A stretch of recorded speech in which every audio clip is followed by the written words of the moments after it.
High, আমি Priyanka's cooking passion চ্যানেলে আপনাদের সবাইকে স্বাগত। আজ আমি নিরামিষ রেসিপি নিয়ে আসলাম, আলু সোয়াবিন। হাতে সময় কম থাকলে এটা বানিয়ে ফেলতে পারেন। তাহলে দেখে নিন এই আলু সোয়াবিন আমি কিভাবে বানিয়ে থাকি। এখানে আমি সোয়াবিনগুলো হালকা গরম জলে ভিজিয়ে রেখেছি। এটা রান্নার 10 মিনিট আগে ভেজালেই হবে। তবে এখন এই সোয়াবিনগুলো জল নিংড়ে তুলে নেব। আমি এখানে বড় সোয়াবিন নিয়েছি, তাই সোয়াবিনগুলো একটু ছোট ছোট করে কেটে নেব। সয়াবিন আমি জল নিংড়ে তুলে নিয়েছি।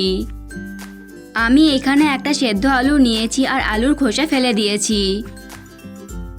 রান্না করবার জন্য কড়াই গরম করে তেল দিচ্ছি। তেল গরম হলে দিয়ে দিচ্ছি সোয়াবিন। সয়াবিন ভালোভাবে ভেজে নেব। সয়াবিন ভালোভাবে ভেজে নিয়েছি। এবার এগুলো তুলে নেব।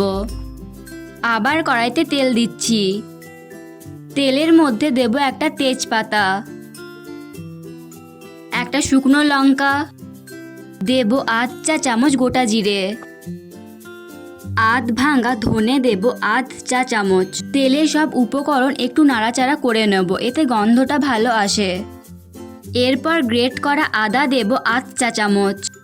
দিচ্ছি হাফ চামচ লবণ, কারণ আদাতে জল থাকে তাই তেল ছিটকাতে পারে। একটু নাড়াচাড়া করে নেব।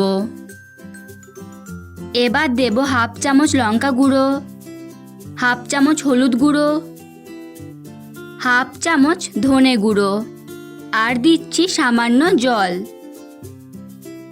এবার এই সব উপকরণ একটু কষিয়ে নেব। বেশ কিছুক্ষণ পর ফিরে আসলাম। সব উপকরণ ভালোভাবে কষিয়ে নিয়েছি। দিয়ে দিচ্ছি ভেজে রাখা সয়াবিন।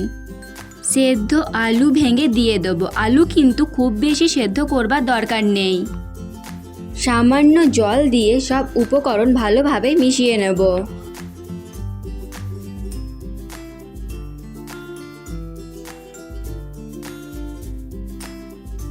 এবার জল দিয়ে দেবো।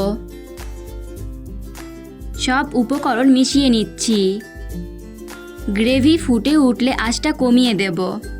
এখন এটা ঢাকা দিয়ে হতে দেব 10 মিনিট। 10 মিনিট পর ফিরে আসলাম। নামানোর আগে দিয়ে দেব আধ চা চামচ গরম মশলা গুঁড়ো। সব উপকরণ ভালোভাবে মিশিয়ে নেব। তৈরি হয়ে গেল নিরামিষ আলু সোয়াবিন। এই রেসিপিটি আপনাদের কেমন লাগলো অবশ্যই কমেন্ট করে জানাবেন। ভালো লেগে থাকলে লাইক এবং শেয়ার করবেন। আমার চ্যানেলে সাবস্ক্রাইব করার অনুরোধ রইল এবং পাশে থাকা বেল আইকনটি অন করে দিন আরও নতুন নতুন ভিডিওর আপডেট পাওয়ার জন্য। আজ এই পর্যন্তই।